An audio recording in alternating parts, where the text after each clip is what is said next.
past July, I was in Cairo, Egypt, training Arab Christians in theology and apologetics. And before I left, I was able to pick up a souvenir. It's this Muslim dagger. And it's an antique. And I was pretty excited and amazed, actually, that I was able to get it through U.S. Customs. But on the sheath, it says here, it's got the Muslim confession of faith. It's called the Shahada. And it says, "There is no God but Allah, and Muhammad is his messenger." And this confession of faith really expresses a foundational doctrine in Islam, and that is the belief in one God. And so naturally many Christians will ask, well, do Muslims and Christians believe and worship the same God? And I have kind of two responses to this question. The first is to recognize that God is not God's name. God is simply the title of a position. The position is a what, but the person who fills that position is a who. And you can kind of think of it as people who are running for public office.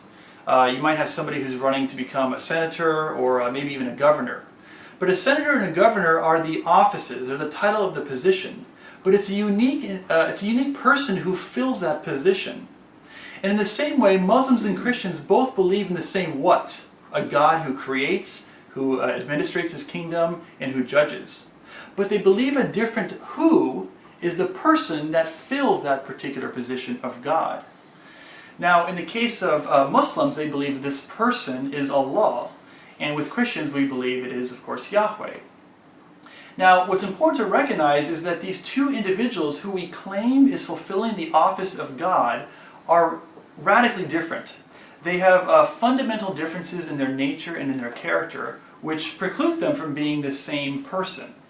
And of course, naturally precludes us from worshiping the same God, therefore. So for example, in Islam, Allah is a Unitarian God. There is only one person in that God.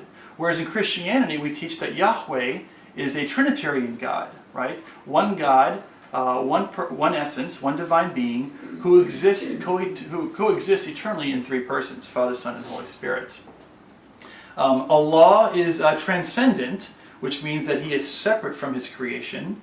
And of course, as Christians, we believe the same thing about Yahweh, that is, he is transcendent. But we also believe that in Christianity, that Yahweh is immanent. That means he enters into creation and reveals himself to his people. And of course, becoming Jesus Christ, or I should say, Jesus Christ taking on human flesh is an example of God making himself known to us. So we see these fundamental differences in the very nature and character of who that person is that fulfills and who occupies the office of God. And so that alone kind of demonstrates that we're talking about two different persons with regards to who Christians and Muslims worship. But there's actually a question that I believe resolves this entire debate fairly substantially. And here's the key question. Do Muslims worship Jesus as God? Well, the answer is no. Do Christians worship Jesus as God? The answer is yes. Therefore, Christians and Muslims do not worship the same God. Right? I mean, if I was to take a Muslim and introduce him to the Jesus that's described in the Gospels, right? I point to the Gospels, Matthew, Mark, Luke, and John, and I show them and describe to them the Jesus that's described there, right? He's born, he walks, he talks, he's able to perform miracles, he predicts his death and his resurrection, he dies, he rises again.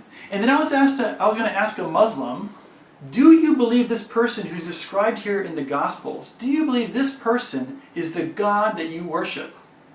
I promise you, every answer from any Muslim that you'll get will be the same, and that is no.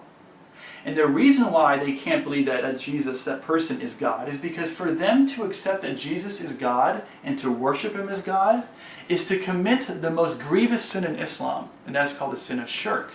It's an unpardonable sin. I mean, you're basically guaranteed to go to hell if you die believing in shirk. And so for Christians, on the other hand, for us to worship Jesus as God is to commit, or is to engage in a profound act of worship. It's a supremely good act. And so this alone, to me, is very simple and straightforward. And it's the main reason why I reject the idea that Christians and Muslims worship the same God.